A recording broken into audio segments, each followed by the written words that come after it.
Mi familia le dijo a todo el mundo que había fracasado. Me senté en silencio en la gala de honores del estado de mi hermana, entonces su superior me miró y susurró, «Espere, ustedes». La sala se detuvo. Ni siquiera mi madre podía hablar.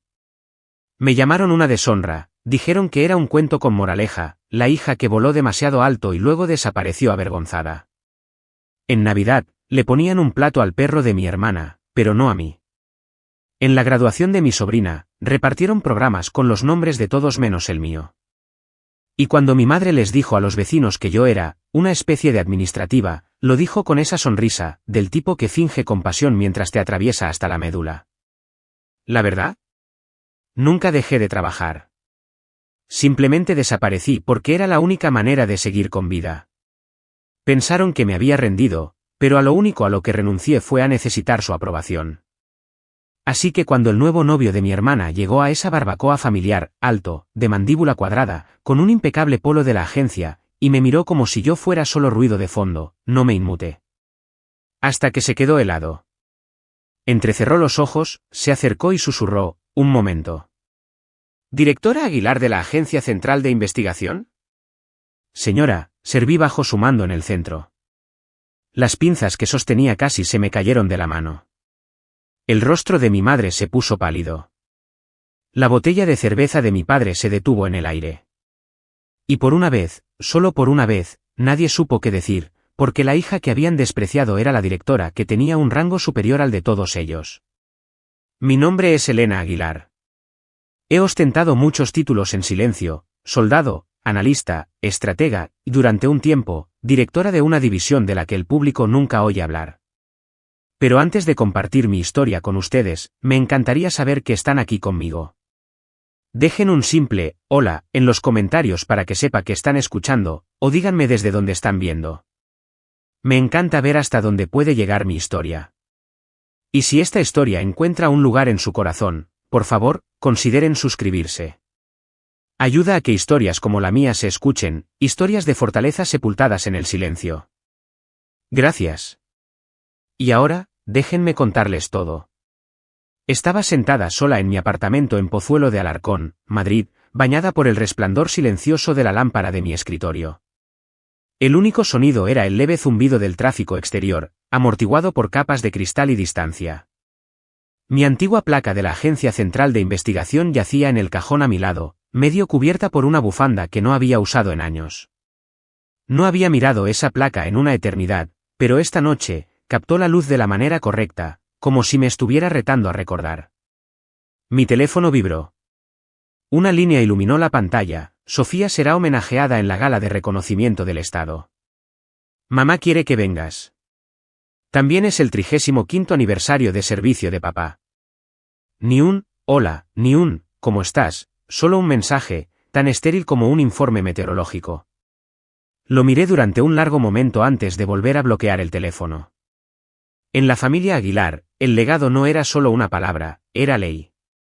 Mi padre, Javier, una vez asesoró al Ministerio del Interior en materia de contraterrorismo. Mi madre, Margarita, era una condecorada profesora de secundaria con placas y medallas a su nombre. Y Sofía, Sofía, fiscal del Estado, prodigio legal y la chica de oro de la familia. Su nombre flotaba en las conversaciones de nuestros parientes como un himno. Luego estaba yo, Elena Aguilar, de la que ya no hablaban. Una vez, tuve mi propio foco de atención. Empecé en el Ministerio de Justicia, ascendí rápidamente y luego pasé a la agencia. Mi expediente estaba limpio, mis instintos más agudos que los de la mayoría. Pero después del incidente de Barcelona, lo que la prensa llamó una trágica negociación de rehenes que resultó fatal, todo cambió. Dijeron que me quedé paralizada, que di la orden equivocada, que alguien murió por mi culpa. Mis padres nunca me pidieron mi versión. Nunca cuestionaron los titulares. No gritaron, no regañaron, simplemente dejaron de incluirme. No más llamadas los domingos, no más asiento en Acción de Gracias. Mi calcetín navideño desapareció de la repisa de la chimenea. Desaparecí sin que nadie necesitara decir las palabras. Pero nunca supieron la verdadera historia. No me despidieron. No me degradaron. Fui reasignada, discretamente, extraoficialmente, incorporada a una unidad encubierta que reportaba directamente al fiscal general del Estado. Dirigí Centinela, una de las operaciones más clasificadas en la historia de nuestra inteligencia nacional. Y la dirigí bien. Pero no podía decírselo. Ni entonces, ni nunca. Me levanté y me miré en el espejo, observando las líneas alrededor de mis ojos, la firmeza de mi mandíbula, la quietud acerada que había reemplazado mi sonrisa antes entusiasta. No me había casado. No había mantenido el contacto. Nadie me llamaba ya, Elenita. Era la directora Aguilar, División A5. Y si la invitación significaba algo, no era sobre la familia. Era una prueba, una actuación. Miré mi reflejo y asentí, no porque necesitara demostrarles nada, sino porque necesitaba saber si todavía me reconocerían. El coche de alquiler serpenteaba por las calles familiares de Zaragoza, barrios con tiendas cerradas y letreros desgastados, sin cambios desde mi infancia. El lugar estaba cerca de la plaza del gobierno, donde la bandera todavía ondeaba como ilusiones cosidas de unidad. Llevaba una blusa oscura y pantalones, sin insignias, sin anuncios. No estaba allí para montar una escena. A medida que el edificio se alzaba ante mí, todavía podía oír su voz, la voz de mi madre, más clara que el motor debajo de mí. Era 2017. Ella no sabía que yo estaba de pie en el pasillo. Hay personas que nacen para ser recordadas, le dijo a una amiga, y algunas personas deberían saber que no lo son. Nunca dije una palabra. Simplemente me quedé allí, paralizada, y de alguna manera ese momento resonó más fuerte que cualquier sirena que hubiera escuchado jamás. Llegué justo a tiempo, ni un minuto antes, ni un segundo después. La entrada del auditorio municipal estaba pulida hasta brillar como un espejo, con una fila de dignatarios que ya pasaban por los detectores de metales. Nadie me esperaba. Nadie me miró. Yo era una sombra en un lugar al que solía pertenecer. La mesa de recepción tenía un letrero en letras doradas y negritas, en honor al servicio de Sofía Aguilar y Javier Aguilar. Ni una sola mención a mí, ni siquiera una línea de cortesía. Y sin embargo, llevaba el mismo apellido. Llevaba la misma sangre. Una vez, había estado al mando de una operación cuyo éxito reescribió los protocolos de amenaza nacional, una operación de la que ningún civil oiría hablar jamás. Di un paso adelante para entregar mi abrigo. El joven asistente de logística lo tomó con una sonrisa tensa y luego revisó su lista. Señorita Aguilar, ¿verdad?, preguntó, entrecerrando los ojos. Está en la mesa 12, asientos adicionales para invitados no programados. Asentí. Por supuesto. Mesa 12, escondida detrás de la estación de café y apenas a 2 pasos de un contenedor de reciclaje. Ya podía oír el zumbido de la máquina de expreso y el chapoteo del hielo derritiéndose en una ponchera cercana. Sentada a mi lado, una mujer que una vez cuidó a Sofía durante un campamento de verano en los Pirineos y un antiguo compañero de clase suyo que se presentó 3 veces, como si yo fuera una extraña cada vez. Para ellos, probablemente lo era. La sala se oscureció ligeramente cuando se encendieron las luces del escenario. Entonces entró ella, Sofía. Vestido azul marino a medida, discretos pendientes de diamantes, paso seguro, como si hubiera ensayado cada movimiento para lograr la máxima compostura. Se movía como si no fuera solo su noche, sino su coronación. Subió al podio y sonrió, esa clase de sonrisa calculada que usan los políticos. Me siento profundamente honrada de ser reconocida junto a mi padre. Quiero agradecer a mis colegas, a mis mentores y, por supuesto, a mi familia, aquellos que me han apoyado en cada decisión, especialmente en las que requerían gracia y claridad. Nadie aquí permitió jamás que un mal juicio interrumpiera el progreso. Lo sentí como una bofetada. Esa frase, dulcemente formulada, pronunciada con neutralidad, era una cuchilla. Y estaba dirigida directamente a mí. No me inmuté, no parpadeé. Años de entrenamiento se habían encargado de eso. Simplemente tomé el vaso de refresco sin gas que tenía delante y lo bebí como si no supiera a rencor. Cuando su discurso terminó, la sala estalló en aplausos. Noté que mi padre aplaudía un poco más que el resto, con la expresión fija e indescifrable. Mi madre se secó los ojos con un pañuelo bordado con las iniciales de Sofía. Entonces ocurrió. Un hombre con un uniforme de gala de la Agencia Central de Investigación impecablemente planchado comenzó a abrirse paso entre la multitud. Su camino se dirigía directamente hacia mi mesa. Lo reconocí al instante, Raúl Carmona, uno de los míos. No lo había visto desde el informe final después de la Operación Centinela. Se detuvo a 2 pies de mí, enderezó los hombros y con una voz que se oyó en toda la sala, dijo: «Directora Aguilar». Serví bajo su mando. Es un honor verla de nuevo. La sala enmudeció por completo. Las mujeres de mi mesa se quedaron heladas a medio sorbo, a medio bocado. La cabeza de Sofía se giró bruscamente en nuestra dirección. La mano de mi padre se detuvo a medio aplauso. La copa de vino de mi madre se inclinó en su mano y casi se derrama.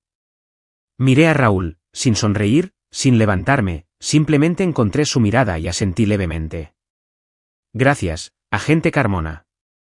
Saludó, sin exagerar, solo por protocolo, pero en este entorno, resonó más fuerte que cualquier micrófono. Y en ese único momento, yo no era la decepción. No era la hija desaparecida, la vergüenza profesional, la que nunca incluyeron en el boletín familiar. Era la directora Aguilar. Y tuvieron que verme ser saludada, pública, visible e inequívocamente. Raúl esperaba justo detrás de la cortina de terciopelo, en el tenue resplandor del pasillo detrás del auditorio. El aire olía a colonia, a alfombra vieja y al aroma evanescente de los entremeses del catering, pero su rostro se abría paso a través de todo ello, serio, sin sonreír. Ya no era el agente novato que una vez había guiado, su postura me lo decía todo. No era una visita de cortesía. «Tenemos una situación, directora», dijo en voz baja. «Ha habido un acceso no autorizado al sistema Protege. La brecha se originó aquí mismo, en la oficina de Zaragoza». No contuve el aliento, pero mi estómago se apretó como un puño. El sistema Protege era la columna vertebral encriptada de nuestro programa de protección de testigos. Sin filtraciones, sin segundas oportunidades. Si alguien manipulaba ese sistema, no solo estaba jugando con datos, estaba apostando con vidas, testigos, sus familias, agentes infiltrados en redes criminales, personas que desaparecieron del mundo bajo nuestra promesa de que nunca más serían encontradas. «Muéstramelo», dije, siguiéndolo hacia un rincón seguro cerca del área de preparación del catering. Me entregó una tableta, ya desbloqueada. Raúl había extraído los registros de acceso. Escaneé las entradas, mi dedo trazando la secuencia, marcas de tiempo, ubicación, tokens de autenticación. La dirección de protocolo de Internet coincidía con un dispositivo gubernamental registrado de la oficina satélite del centro de Zaragoza. Entrecerré los ojos al leer la siguiente línea: propietaria del dispositivo, Sofía Aguilar. Me volví lentamente hacia él. «¿Estás absolutamente seguro?» 99%, dijo, con la mandíbula tensa. Pero se pone peor.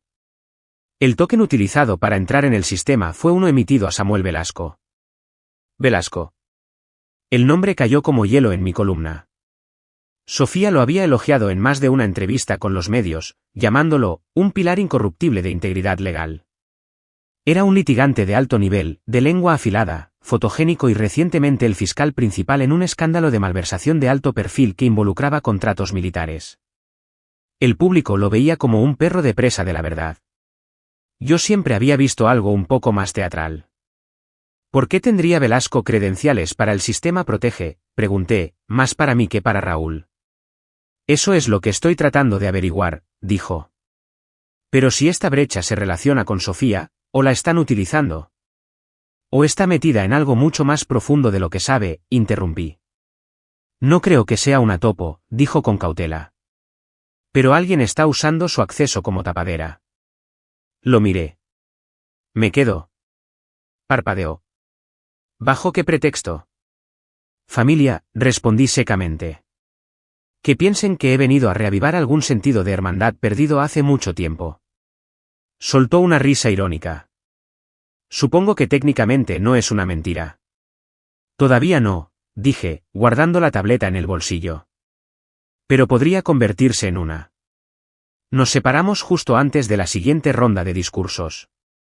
Me deslicé de nuevo en el salón principal, el zumbido de la conversación atenuándose a mi paso. Sofía me vio desde el otro lado de la sala. Su mirada era aguda, inquisitiva, como si pudiera sentir que algo en mi postura había cambiado. Mi madre me interceptó cerca de la mesa, agarrando una copa de champán. Llevaba esa expresión pulida y semi-agradable que siempre ponía cuando se veía forzada a la proximidad con la decepción. Bueno, dijo, con un tono ligero y artificial, no es curioso que alguien realmente recordara que solías hacer algo. Sostuve su mirada por un instante y luego esbocé una sonrisa suave. No todo el mundo olvida, mamá. Pasé junto a ella antes de que pudiera encontrar una respuesta, el eco de su silencio siguiéndome como humo.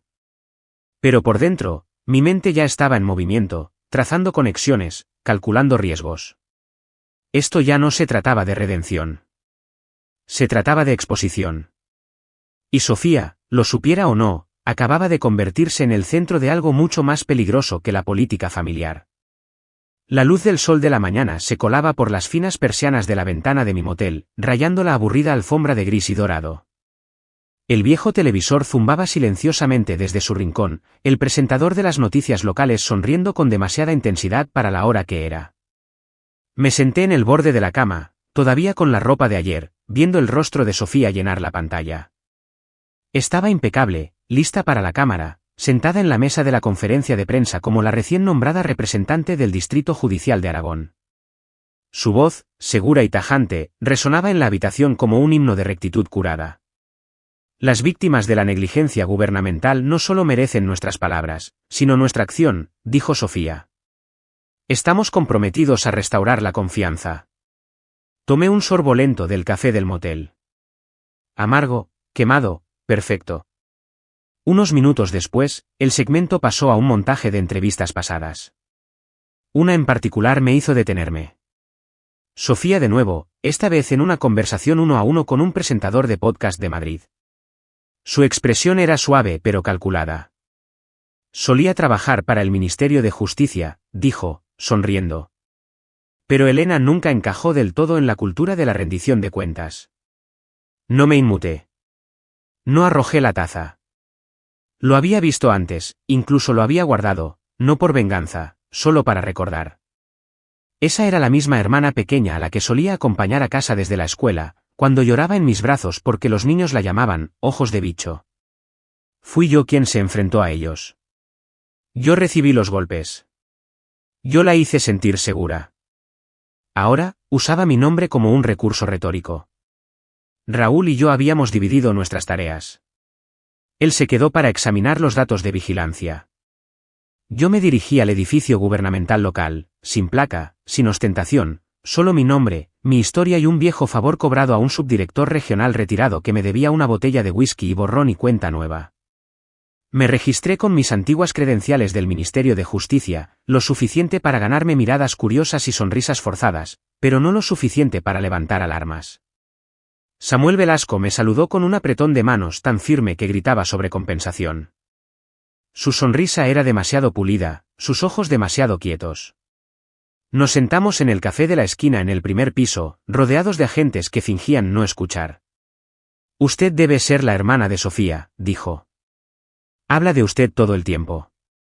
Una leyenda, he oído.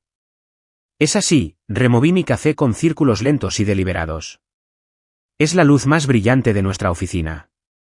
Corazón, integridad. Un poco ingenua, quizás, pero encantador.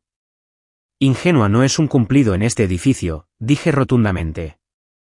Velasco se rió entre dientes. Oh, directora Aguilar, nadie mantiene su aureola intacta para siempre, ¿verdad? Su tono era ligero, pero capté el brillo en su ojo, el tipo de brillo que los hombres como él creen que ocultan bien. No respondí, solo bebí mi café, dejé que el silencio se alargara. Cuando salí del edificio, mi teléfono vibró. Raúl. Te envío algo. No te va a gustar. El archivo llegó segundos después, un vídeo granulado, con fecha de hace 3 semanas. Velasco, saliendo de un garaje, mirando a su alrededor como un hombre que sabe lo que hace. Luego, desde las sombras, emergió una segunda figura, alta, de pelo cano, vistiendo una gabardina de color canela. Óscar Gris. No había oído ese nombre en años. Fue señalado en la Operación Laberinto de Hierro como un conducto logístico para el Velo, uno de los sindicatos nacionales más esquivos que jamás intentamos atrapar. Empresas fantasma, transacciones encriptadas, profundos lazos con contratistas de defensa y personal del Congreso. Nunca pudimos atraparlo. Desapareció en 2014. Hasta ahora. Velasco se reunió con él. Esa sonrisa suya, todavía podía verla mientras cerraba el vídeo. Y Sofía trabajaba para Velasco. Miré el horizonte de la ciudad desde la acera, las nubes rompiéndose lo suficiente para dejar entrar algo de calor. Una cosa se estaba volviendo peligrosamente clara: Sofía no solo estaba cerca de la brecha. Estaba de pie en su sombra. Y si Oscar Gris había salido de la oscuridad, esto no se trataba solo de traición. Esto era la guerra. Me reuní con Sofía en la antigua base Almenara, una instalación de entrenamiento de la agencia olvidada hace mucho tiempo, sepultada bajo capas de polvo e historia clasificada. Para el público, no era más que una propiedad condenada. Para mí, fue una vez un santuario para agentes demasiado adentrados en el campo como para salir a la superficie. Se sentía poético, traerla aquí, un lugar construido para el secreto, ahora portador de la verdad. Aparcó un coche de alquiler destartalado en el borde del asfalto agrietado. El viento se levantó cuando salió, abotonándose la chaqueta como si pudiera protegerla de lo que estaba a punto de decir. Dudó cuando me vio, pero no esperé a las cortesías. Le entregué un archivo, grueso y sellado en un viejo sobre de informe. Este es el testigo que estás protegiendo, ¿verdad? Sofía lo abrió. Observé cómo sus ojos recorrían la primera página, luego se desviaban hacia la fotografía adjunta en la parte superior, una imagen granulada, con fecha de Ciudad de México, 2018. Un hombre con equipo táctico, con el rostro descubierto, apuntando un arma. Una familia arrodillada en el suelo, sangre en el cemento.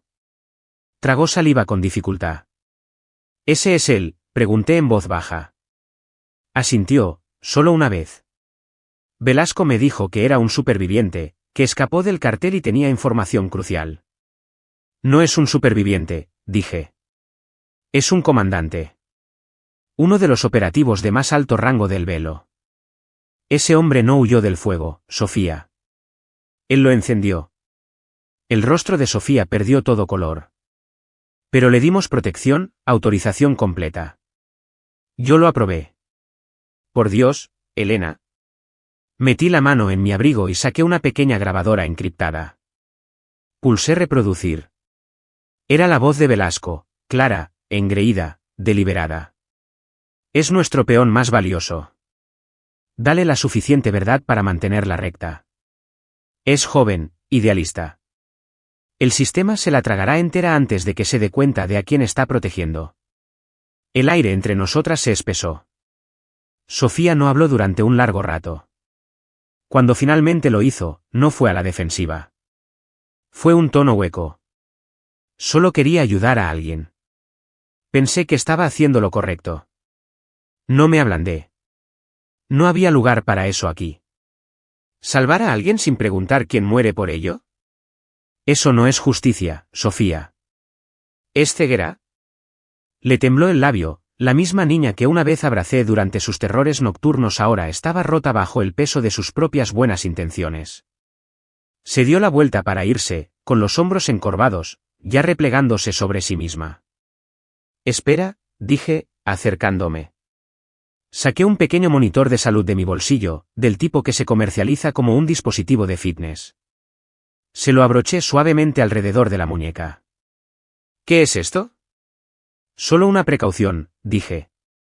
Monitorea las constantes vitales y la ubicación. Me miró parpadeando. No confías en mí. Confío en ti lo suficiente como para intentar mantenerte con vida. Eso es más de lo que puedo decir de la gente con la que trabajas. Sus dedos rozaron la banda. No discutió, no se la quitó. Esa noche, mucho después de que las sombras se tragaran el cascarón de Almenara, el teléfono de Sofía se iluminó. La voz de Velasco llegó, mesurada, tranquila, ensayada. Sé con quién te reuniste hoy. Elena Aguilar tiene un largo historial de costarles la carrera a las personas. ¿De verdad crees que no sacrificaría a su propia hermana para proteger lo que queda de la suya? Sofía no respondió, pero su mano se cerró alrededor del teléfono. Y por primera vez desde que éramos niñas, no había miedo en sus ojos. Había fuego. Mi madre me llamó 2 días después, usando una voz tan serena que casi me la creí. Es hora de que nos sentemos juntas, dijo. Como una familia. No me lo tragué, ni por un segundo. Pero dije que sí, porque a veces la forma más rápida de descubrir una trampa es caminar directamente hacia ella. Eligieron la vieja casa, nuestro hogar de la infancia en Montecanal. Los muebles estaban reordenados, el comedor pulido, pero todavía olía a limpiador de limón y a una fría distancia. Javier, mi padre, me saludó con una sonrisa abierta que no llegaba a sus ojos. Sofía no dijo nada, solo una mirada que se sintió demasiado larga y demasiado aguda. Antes de la cena, entré en mi antigua habitación. No había sido mía en más de una década, pero alguien se había tomado la molestia de hacer que pareciera intacta. La misma cama, la misma estantería, la misma foto enmarcada de mí del día en que juré mi cargo en el Ministerio de Justicia, ahora movida al escritorio. El marco era viejo, deslucido en las esquinas, pero la línea de polvo debajo me dijo que había sido colocado allí recientemente. Una puesta en escena. No me sentí halagada. De camino de vuelta al comedor, me detuve junto a la rejilla de ventilación del pasillo. La voz de mi padre murmuraba a través de ella, baja y aguda, en una llamada, tratando de mantenerla en secreto. Ella estará aquí. No quiero tener nada que ver con esto después de esta noche. Eso lo confirmó. No fui la primera en llegar. Alguien más los había estado manipulando entre bastidores. La cena fue un espectáculo. Había pollo asado, patatas gratinadas y vino, merlot, que a ninguno de nosotros nos gustaba pero que siempre guardábamos por las apariencias. Conversaron. Javier habló de golf. Mi madre mencionó la iglesia. Sofía, por una vez, permaneció en silencio. Hasta que Javier se aclaró la garganta y colocó un sobre grande en el centro de la mesa. Ya no tienes que esconderte, dijo. Sabemos lo que has estado haciendo. Miré el sobre. Mis manos no temblaron al abrirlo. Dentro había memorandos internos falsificados, versiones manipuladas de documentos reales del sistema Protege. En estas falsificaciones, yo manipulaba datos, alteraba identidades, presentándome como una heroína denunciante, un arco de redención creado a espaldas de personas escondidas. ¿De dónde sacaste esto?, pregunté. La voz de Sofía era más afilada que los cuchillos sobre la mesa. ¿Cuánto tiempo llevas siguiéndome? No te estaba siguiendo, dije. Te estaba protegiendo. ¿Poniéndome un micrófono? Plantando tecnología de vigilancia en mi muñeca, su voz se quebró. ¿A eso lo llamas protección? Metió la mano en su bolso, sacó el monitor de salud y lo arrojó sobre la mesa como si le quemara la piel. ¿Qué estás haciendo, Elena? Reconstruyendo tu nombre arrastrándome a mí. Estoy haciendo lo que siempre he hecho, dije con calma. Limpiando lo que el sistema pasa por alto. Incluyéndote a ti. Fue entonces cuando las luces se apagaron. La oscuridad total se tragó el comedor. Un instante después, la puerta principal estalló hacia adentro. El sonido de madera astillada y botas sobre las baldosas rasgó la casa. Entraron 3 hombres, enmascarados, vestidos con equipo táctico oscuro. Sus rifles no estaban levantados, pero su intención era inconfundible. Ella, dijo uno, señalándome directamente. Sabe demasiado. ¿Y el resto?, preguntó otro, señalando a Sofía y a mis padres. Ya no son útiles. Uno de ellos se movió hacia mí. Me dejé llevar por el movimiento, cayendo hacia atrás de mi silla, golpeando el suelo con fuerza, pero no antes de que mi pulgar encontrara el reborde cosido bajo mi manga, presionando el botón de pánico cosido bajo el puño de mi chaqueta, mi verdadero plan de contingencia. Nunca había contado con que Sofía llevara el monitor para siempre. Sabía que se lo quitaría tarde o temprano, ya fuera por vergüenza o por ira. Por eso construí redundancia. La capa 2 estaba incrustada en el hilo de mi abrigo, diseñada para enviar una señal silenciosa a Raúl y activar una baliza de geolocalización si se activaba bajo coacción. Los hombres no se dieron cuenta. Me levantaron bruscamente, uno presionando metal frío en la base de mi cráneo. Mi madre gritó. Mi padre levantó ambas manos. Sofía se quedó paralizada. Pensabas que no te encontraríamos, gruñó el que me sostenía. Directora Aguilar. Traidora a la causa. Nunca me uní a su causa, dije entre dientes. ¿Exacto? Levantó su arma. Y entonces, desde afuera, el agudo zumbido de los inhibidores de señal se cortó, sirenas, botas. Luces tácticas destellaron a través de las ventanas. Mi trampa acababa de hacer saltar la suya. Pero en ese momento, justo antes de que estallara el caos, Sofía me miró, y no vi a una hermanita asustada. Vi a una mujer dándose cuenta de que el campo de batalla nunca estuvo donde ella pensaba. Estaba en nuestra mesa, bajo nuestro techo, horneado en el silencio de una familia que nunca preguntó por qué creía lo que creía, solo quien le dijo que lo creyera. Cuando Raúl Carmona recibió la señal de emergencia, no pidió refuerzos. No de inmediato. No se podía confiar en todos en la agencia ahora, lo había aprendido por las malas. En su lugar, llamó a María Torres, la analista de encriptación que sabía cómo desaparecer entre cortafuegos, y a Daniel Pérez, un ex operaciones especiales de la Armada que no hacía preguntas, actuaba. ¿A qué nos enfrentamos?, preguntó María mientras se equipaban en la parte trasera de una camioneta sin distintivos que se dirigía hacia la última señal de mi dispositivo. Raúl no se anduvo con rodeos. A una red que nos conoce mejor que nosotros mismos. Y a una familia que está siendo utilizada como cebo porque no saben absolutamente nada. Mientras tanto, yo estaba atada a un poste de soporte oxidado en el sótano de mis padres.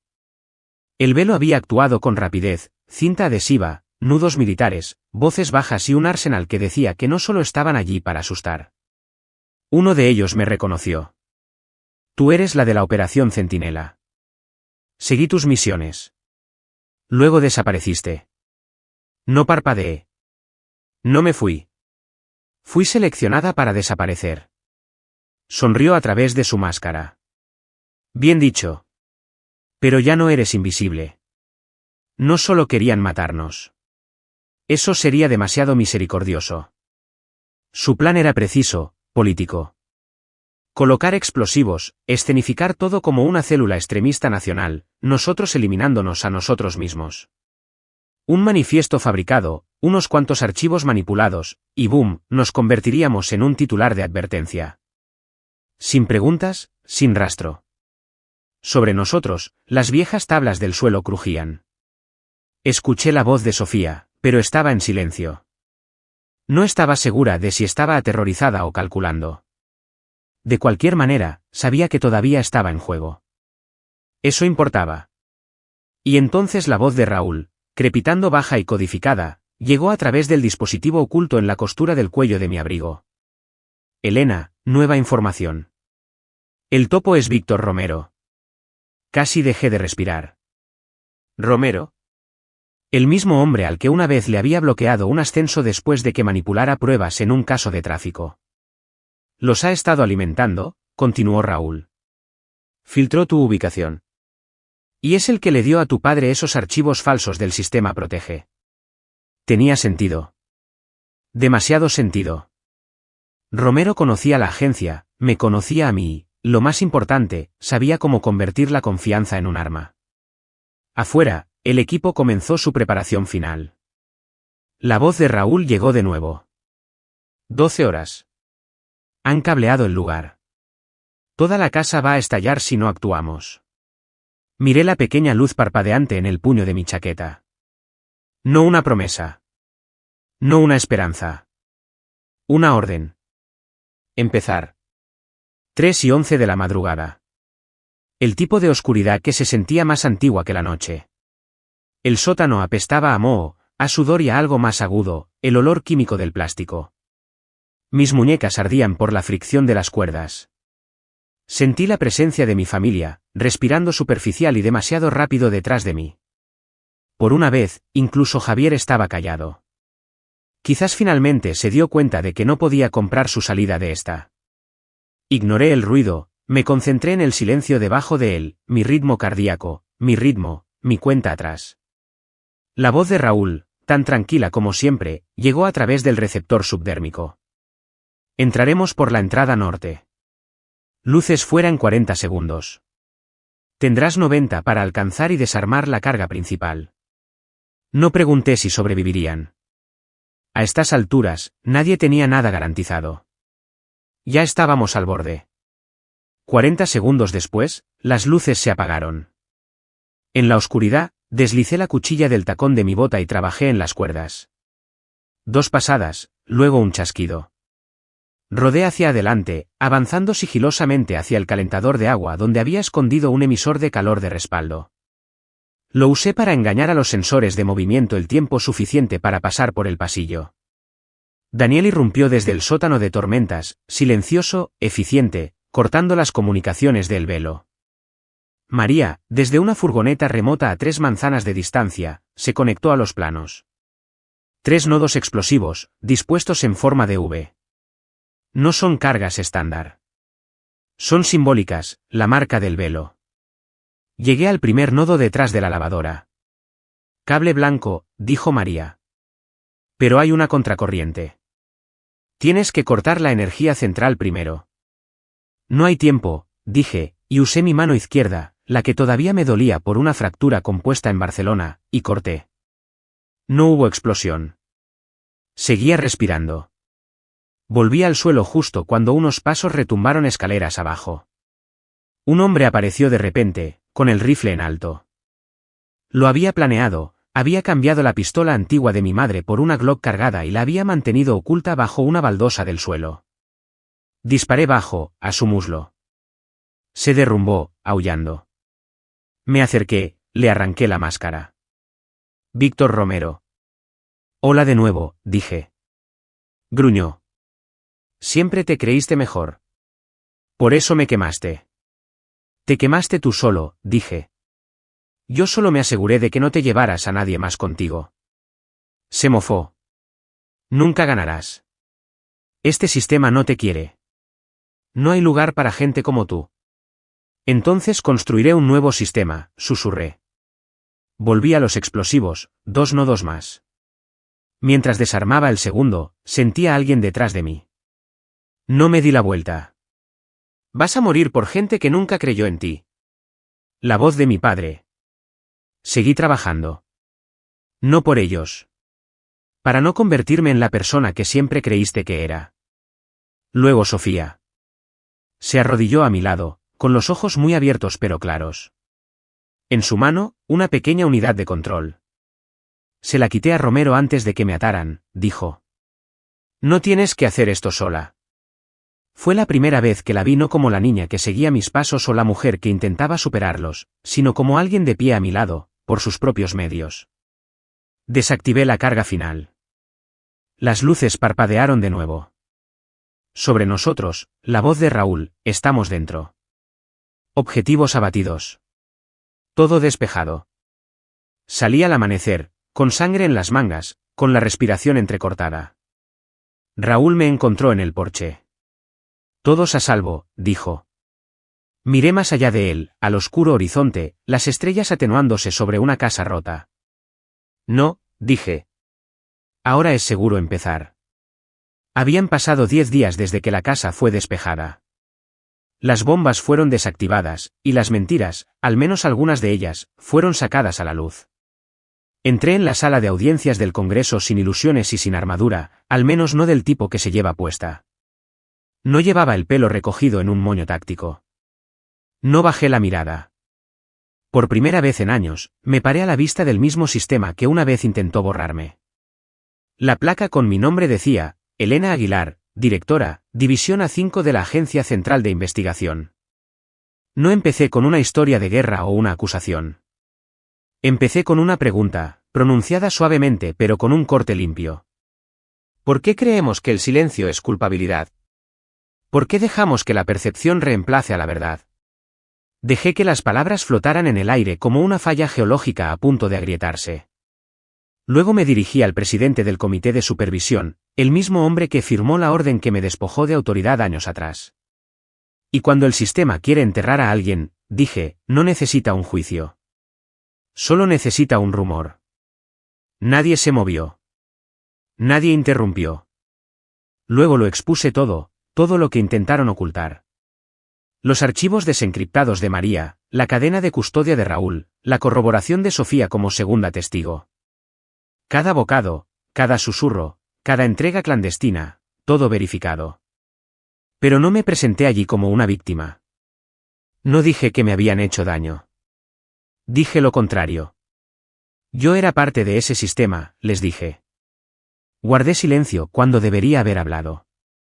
Me comprometí bajo la bandera del deber. Eso es culpa mía. No pedí mi reincorporación. Propuse algo más, algo peligroso para cada arribista en la sala, una reestructuración completa del sistema Protege, una transferencia de la supervisión a una junta civil independiente. Sin lazos políticos, sin presiones de reelección. Solo ojos que no se inmutarían. Hubo resistencia. Siempre la hay. Pero entonces reproduje el último vídeo. Provenía de una cámara estenopeica incrustada en la base de una lámpara en la oficina de Romero. Granulado pero claro. Su voz, su rostro y una transacción en efectivo canalizada a través de una empresa fantasma conectada a la Fundación Hélice, un nombre una vez alabado por su política de seguridad fronteriza, ahora expuesto como la lavandería financiera del Velo. Lo arrestaron en tiempo real. No se resistió. Simplemente se volvió hacia mí, con una mirada exangüe y derrotada, y dijo, «Ganas esta vez». No respondí. No lo necesitaba. Ya no ocuparía más espacio en mi mente. Después de la audiencia, mi madre se me acercó en el pasillo. Sin disculpas, solo una frase. Si tú eres lo que el sistema no podía mirar, quizás yo he estado cerrando los ojos durante demasiado tiempo, también. No fue un cierre, pero fue una grieta. Mi padre no dijo nada, pero me entregó una foto, la misma de hace años, la de mi primer nombramiento en el Ministerio de Justicia. Esta vez, el marco era nuevo, y en la parte inferior, grabado en latón, estaban las palabras, Elena Aguilar. Nunca borrada. Dejé el Congreso sin aplausos ni flashes. Lo que me llevé en su lugar fue una nueva asignación, diseñar una red de datos estatal segura. Esta vez, no por la gloria, sino por los olvidados, por aquellos como yo que habían sido enterrados bajo el ruido, todavía respirando. La primavera se había vuelto cálida en un pequeño pueblo fronterizo en Andalucía, el tipo de calidez que se sentía ganada. Estaba de pie en un escenario improvisado en el gimnasio de un instituto público, la luz del sol cayendo sobre sillas plegables y pancartas descoloridas. No me presentaron como exdirectora de la Agencia Central de Investigación, solo como una mujer que había caminado a través de un sistema y había regresado con la verdad. Había 130 graduados frente a mí, inquietos en togas demasiado grandes para sus hombros, con los ojos brillantes por preguntas que el mundo aún no había respondido. No tenía ningún discurso en mis manos, ni tarjetas de referencia, solo una línea. La verdad no te aplaude. No te da medallas. Pero es lo único que seguirá a tu lado cuando todo lo demás se desmorone. No sé si entendieron lo que quise decir. Quizás algún día lo hagan. Después de la audiencia, no me quedé en Madrid. Rechacé las entrevistas, los acuerdos para memorias, las propuestas de docuseries. Ni Netflix, ni escritores fantasma. Me alejé del ruido que una vez me sedujo. En su lugar, me convertí en mentora, en una guía silenciosa. Trabajé con organizaciones no gubernamentales, participé en juntas escolares, enseñé evaluación de riesgos y razonamiento ético a adolescentes que pensaban que la justicia era algo que se encontraba en las películas. Les dije, es algo que se construye, lentamente, a solas si es necesario. Y entonces, una tarde, el nombre de Sofía apareció en mi bandeja de entrada. Asunto, ya no tengo miedo. Había adjuntado una foto, ella de pie en el escenario de una conferencia sobre protección de testigos, no como el caso de estudio, sino como la oradora. Haciendo preguntas, construyendo estructuras, no siendo utilizada. Respondí, siempre he creído en ti. Pero lo que más importa ahora es que tú creas en ti misma. Esa noche, me senté en mi pequeña oficina en casa, la que no tiene bandera, ni intercomunicador. En el estante más alto había una carpeta sellada, el archivo original del Velo. No lo había entregado, no porque lo estuviera escondiendo, sino porque necesitaba recordar, la justicia no es un momento. Es un proceso. Cuando la gente me pregunta qué hago ahora, solo sonrío. Solía trabajar en el sistema. Ahora estoy fuera de él para poder verlo más claramente. Ya no doy discursos, no a menudo. Pero a veces, cuando el sol se pone detrás de las montañas y el cielo se vuelve de ese azul profundo e imposible, me siento sola junto a la valla de madera de atrás. Nadie aplaude, ninguna cámara hace clic. Solo silencio. ¿El mío?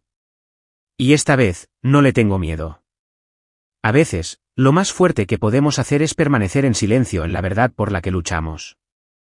No todas las victorias son ruidosas. Algunas llegan en silencio, con dignidad, al elegir empezar de nuevo, esta vez en nuestros propios términos. Si esta historia te ha conmovido de alguna manera, me encantaría saber de ti. Deja un comentario abajo, comparte tus pensamientos o simplemente suscríbete para mantenerte conectado. Tu voz significa más de lo que imaginas.